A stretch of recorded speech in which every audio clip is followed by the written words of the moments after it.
questo video l'ho copiato. Anzi, più che copiarlo, in realtà ho preso l'idea da uno youtuber americano bravissimo che risponde al nome di Tio Joe. Tio ha parlato in un suo recentissimo video dei flags di Google Chrome. Ma che cosa sono questi flags? I flags sono degli strumenti che consentono di importare delle modifiche all'interno di Chrome e che sono tuttavia ancora in una fase sperimentale.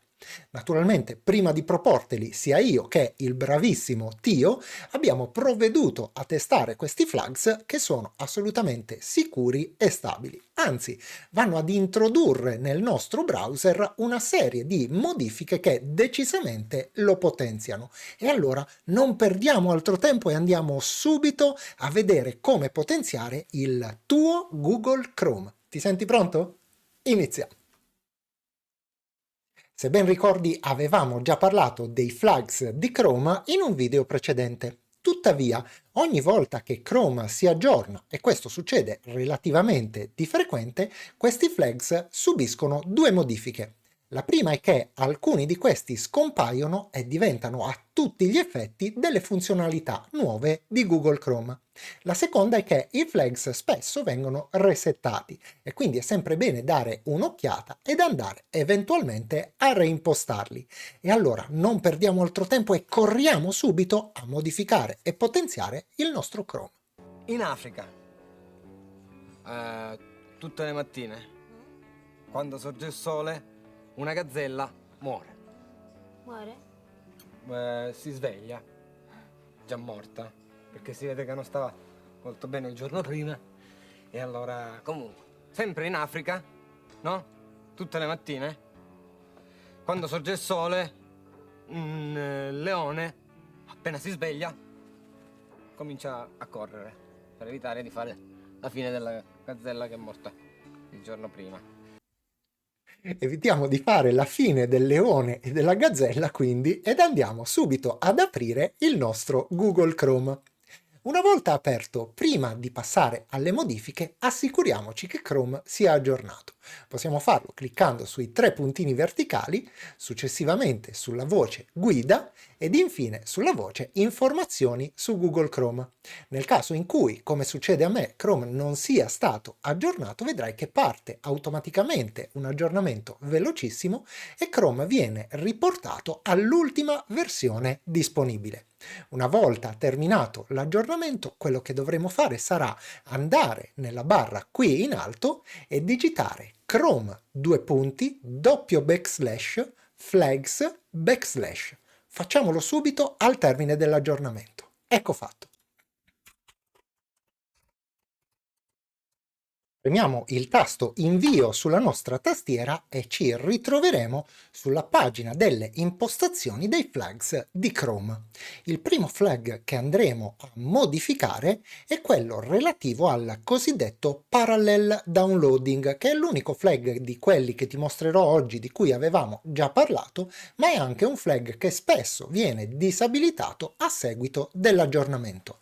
Nella barra di ricerca qui in alto, quindi andiamo a digitare Parallel Downloading.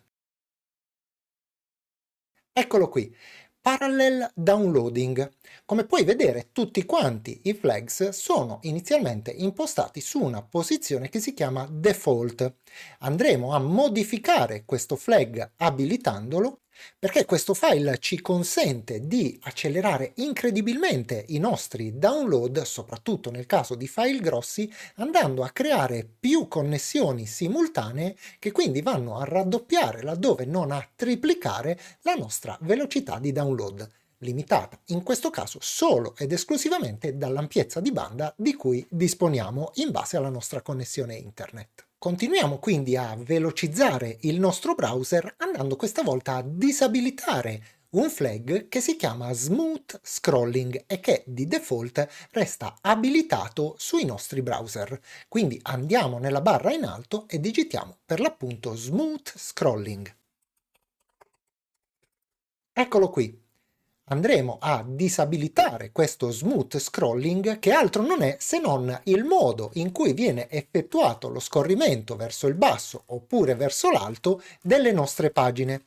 Tuttavia, innanzitutto lo smooth scrolling ruba un pochettino di risorse al nostro sistema per rendere più fluida questa sensazione di scorrimento, ma rende anche meno reattivo il nostro mouse, di cui noterai sicuramente la differenza nel momento in cui andrai a testare successivamente alla disabilitazione di questa voce lo scrolling stesso. Sbrigati.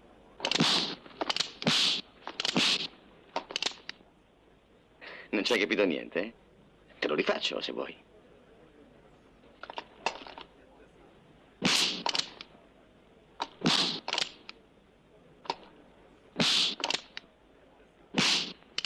E basta. Non proprio così magari, ma sicuramente il tuo Chrome sarà diventato un pochettino più veloce, ma possiamo fare di molto meglio. E quindi andiamo ad utilizzare un'altra funzione che si chiama GPU Rasterization. Andiamo a digitarlo nella barra in alto ed eccolo qui. Quello che dobbiamo fare è andare ad attivare e quindi mettere su Enabled questa funzionalità. Ma che cosa fa esattamente questo flag?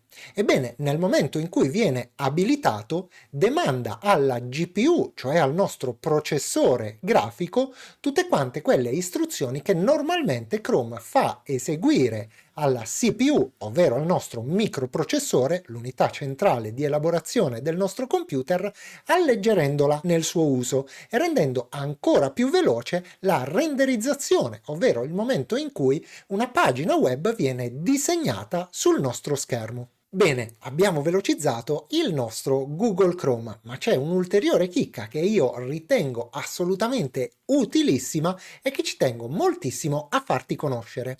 E si tratta di questo.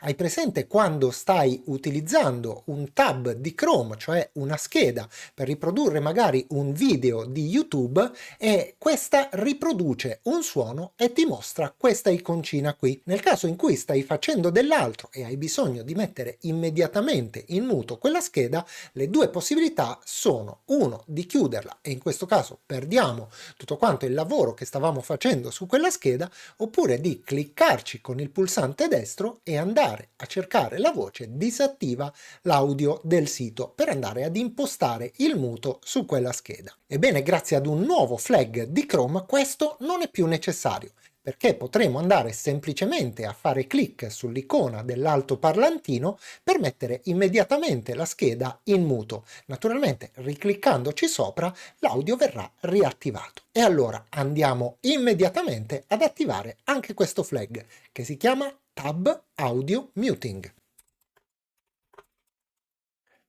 Eccolo qui. Clicchiamo su Enabled ed avremo finito. Mi sono spiegato chiaro? Come un lago senza fango, sir. Eccomi qui, questo film era davvero difficile da indovinare. Vorrei sapere nei commenti, chissà di che film si tratta. Ebbene, mi sono spostato in quest'angolino semplicemente per farti vedere che una volta apportate le nostre modifiche ai flags, Chrome ci chiede di essere riavviato, come puoi vedere. Possiamo farlo molto semplicemente cliccando sul pulsante Relaunch. Il browser si riavvierà e tutti quanti i nostri flag verranno impostati. Ritorno al mio posto. Ma se qualcosa dovesse essere andato storto? Ebbene, niente paura, perché abbiamo qui in alto un pulsante Reset All che reimposta automaticamente tutti quanti i nostri flag esattamente come erano prima. Come puoi vedere, Chrome conta moltissimi flag al suo interno che potrebbero anche essere sperimentati. Tuttavia, in questo caso, il mio consiglio è quello di non sperimentare, perché si rischia di attivare delle funzioni che possono rendere instabile il browser oppure addirittura impedirci la navigazione. È vero che potremo sempre andare a reimpostare tutto, ma probabilmente in alcuni casi non ci accorgeremo direttamente se la nostra navigazione sarà stata rallentata oppure se il nostro computer sarà stato appesantito. Prima di concludere, due cose rapidissime. In primo luogo ci tengo a testare il nostro nuovo pulsantino perché non vedo l'ora di vedere se funziona. La musichetta! Riattiviamolo. e disattiviamolo. Bene, funziona, ci potrei passare delle ore, ma devo fermarmi. La seconda cosa che ci tengo a dirti è che ti consiglio vivamente di guardare anche questo video, che quantunque un pochino datato, parla di diversi flags di Google Chrome di cui non abbiamo parlato oggi e che sono tuttora funzionanti e molto ma molto interessanti.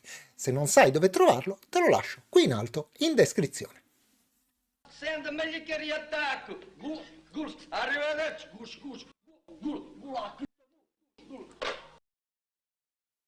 E siamo arrivati al termine anche di questo video, ma prima di salutarci come si conviene a dei gentiluomini ho dei ringraziamenti da fare. Il primo va a Mirko Partipilo per il suo generosissimo super grazie. Ti ringrazio Mirko per la tua vicinanza e per il tuo supporto alla community. Il secondo ringraziamento va ad Alice Fanelli che si è abbonata al canale ed il terzo ringraziamento va a Giuseppe Scirè. Perché? Perché ha trasformato il suo abbonamento in distinto gentiluomo e quindi, caro Giuseppe, mi levo il cappello di fronte a te. Ma c'è ancora un ultimo ringraziamento da fare e naturalmente ormai lo sai già, ma ci tengo a farlo perché è quello destinato proprio a te che hai guardato questo video fino in fondo e mi hai fatto compagnia nel corso di questi minuti. E detto questo, come sempre, non mi resta che salutarti e darti appuntamento alla prossima!